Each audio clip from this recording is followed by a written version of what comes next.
নমস্কার, আমি ইন্দ্রাণী। শুরু করছি আজকে। নির্বাচন এলে কত রকমের নটাঙ্কি দেখা যায় তার ইয়ত্তা নেই। এক ঘর সেসব মজা এখন চলতেই থাকবে। কদিন আগেই আমাদের দেশের অত্যন্ত মিথ্যাবাদী প্রধানমন্ত্রী বাংলার প্রত্যেক মানুষকে হিসেব মতো 280 থেকে 90 টাকা দেবার কথা জোর গলায় বলেছেন। সে ছিল এক রগর। কদিন আগে তৃণমূল প্রার্থী দিদি নাম্বার 1 রচনার সেই রচনা ধোঁয়া ধোঁয়া শিল্পের কথা সবাই শুনেছে। আজ আরেক রগরের কথা। মতুয়া ঠাকুর বংশে শান্তনু ঠাকুর কেবল সাংসদ নয়, তিনি মন্ত্রীও বটে। অনেকে বলে জাহাজ ঘাটার মন্ত্রী, তা হোক, মন্ত্রী তো সেই হেন মন্ত্রীকে লস্করে তাইবার তরফে এক হুমকি চিঠি দেওয়া হয়েছে। এখন সমস্যা হলো, আমাদের দর্শকরা অনেকেই আদার ব্যাপারী, তাদের জাহাজের খোঁজ খবর তো জানা নেই। তাই এই লস্করে তাইবা বস্তুটা কি, এরা কারা, এরা করেটা কি, একটু দু চার কথা বলে নি। কাশ্মীরকে পাকিস্তানের সঙ্গে জুড়ে দেবার শপথ নিয়ে হাফিজ শহীদ, জাফর ইকবাল শাহবাজ, আবদুল্লাহ আজম ইত্যাদি কয়েকজন উগ্রপন্থী ইসলামিক কট্টরপন্থী 85 থেকে 86 সাল নাগাদ এক উগ্রপন্থী সংগঠন তৈরি করে, যাদের টাকা জোগাতো Osama bin Laden. Pakistan, Bharat, Bangladesh, Australia, Nepal আর আফগানিস্তান জুড়ে এরা কাজ চালায়। জম্মু কাশ্মীরে অসংখ্য বিস্ফোরণ, হত্যা, লালকেল্লাতে সংসদ ভবনে আক্রমণ, মুম্বাইয়ে 26/11 হানাদারি, এসব এদের কাজ। হিন্দিতে যাকে বলে খুংখার আতঙ্কবাদী, এরা হলো সেই গোত্রের টেররিস্ট। তো আমাদের জাহাজ মন্ত্রী, আদতে এক হাফ মন্ত্রী শান্তনু ঠাকুরকে সেই দুর্ধর্ষ লস্করে তাইবার এক হুমকি ভরা চিঠি পাঠিয়েছে। বিজেপি হন আর যাই হন, দেশের মন্ত্রী বলে কথা, তাকে হুমকি কিভাবে দেওয়া হলো, সেই চিঠিতে কি বলা হলো, সেটাই বিষয় আজকে। বিজেপি সাংসদকে লস্করে তাইবার লেখা বিনীত চিঠি। লস্করে তাইবার নাম করে হুমকি চিঠি পেয়েছেন কেন্দ্রের প্রতিমন্ত্রী তথা বনগাঁ কেন্দ্রের বিজেপি প্রার্থী শান্তনু ঠাকুর। সোমবার সাংবাদিক সম্মেলন ডেকে এমনই দাবি করেছেন তিনি। দেশে নাগরিকত্ব সংশোধনী আইন প্রক্রিয়া শুরু হলে মতুয়া ঠাকুর বাড়ি উড়িয়ে দেওয়া হবে, ছাড় পাবেন না শান্তনু ও তার পরিবারও। হুমকি চিঠি পেয়েছেন বিজেপি প্রধান মতুয়ামুখ। দেগঙ্গা থেকে চিঠি ডাকে এসেছে। কেন্দ্রীয় প্রতিমন্ত্রী দিল্লিতে নালিশ জানাবেন, মুখ্যমন্ত্রীকে নাকি প্রেস কনফারেন্সের মাধ্যমে জানাতে চান। পুলিশ প্রশাসনের কাছে প্রাথমিক অভিযোগ নথিবদ্ধ করার সময় পাননি, ঘটা করে প্রেস ডাকতেই ব্যস্ত।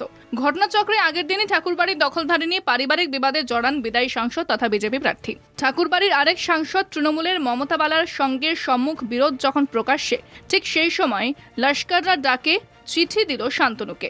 আপাতভাবে গুরুতর বিষয়, কিন্তু পুলিশকে সরকারিভাবে জানানোর থেকে মিডিয়ায় প্রকাশ করা আগ্রহী শান্তনু, আর তাতেই সংশয় দানা বাঁধছে।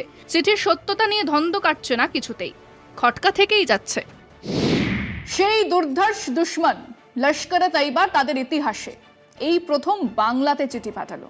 ইনফ্যাক্ট এর আগে কোনো ভাষাতেই চিঠি পাঠিয়েছে বলেও স্মরণে আসছে না। উগ্রপন্থী সংগঠন তো রঘু ডাকাত বা রবিনহুড নয়, যে আগে ভাগে চিঠি পাঠিয়ে সাবধান করে জানিয়ে তারপর বোমা ফাটাবে। তারা কাজ করার পরে একখানা বিবৃতি জারি করে কখনো সখনো, সেসব বিবৃতিও আবার বেশিরভাগই রেকর্ডেড ভিডিও হয়। কিন্তু এই প্রথম চিঠি এলো, বাংলাতেই এলো।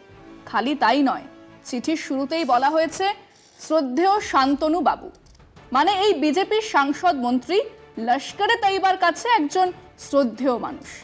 তারপরেই একেবারে দিদান, ঠাম্মা, রাঙা কাকা, ছোটকার মতো একটা লাইন, আশা করি ভালো আছেন। আশায় মরে চাষা, আর এ তো সামান্য লস্করে তাইবা। তারপরেই তারা বিষয়ে ঢুকে পড়েছেন। লিখেছেন, আপনাকে জানাচ্ছি যে এই বাংলায় যদি এনআরসি হয়, এবং এনআরসি হলেই শুধু নয়, যদি এনআরসির সময় মুসলমানদের ওপর অত্যাচার হয়, তাহলে বাংলা আর ভারত জ্বলবে এবং ঠাকুর বাড়িও জ্বালিয়ে দেওয়া হবে, উড়িয়ে দেওয়া হবে। এটাকে নিশ্চয়ই হুমকি বলাই যাবে। এরপর এলো সেই লাইনটা, अरे ओ सांबा, यहाँ से 10-10 कोस दूर के गांव में जब बच्चे रोते हैं तब माँ कहती है सो जा, नहीं तो गब्बर आएगा। মানে গব্বর জানান দিল সে কে, আমি গব্বর। এরকম ব্যাপার এনারাও করলেন। জিজ্ঞেস করলেন, লস্করে তাইবা জানেন তো? আমরাই হলাম সেই দুর্ধর্ষ দুশ্মন লস্করে তাইবা। এরপরে আবার হুমকি এবং তারপরে ধন্যবাদ। হ্যাঁ, শান্তনু ঠাকুরকে এই হুমকি ভরা চিঠি দেবার পরে লস্করে তাইবা ধন্যবাদও জানিয়েছে, প্রণাম করলেও পারত, কিন্তু মুসলমানি রীতিনীতিতে মানায় না বলেই হয়তো কেবল ধন্যবাদ। এবং সেখানেই শেষ নয়, নিজেদের নাম ঠিকানার ওপরে লিখেছেন বিনীত। আহা, কি বিনয়! এরা নিশ্চয়ই বৈষ্ণবীয় লস্করে তৈবা। এবং কি বিনয়, ভাবা যায়।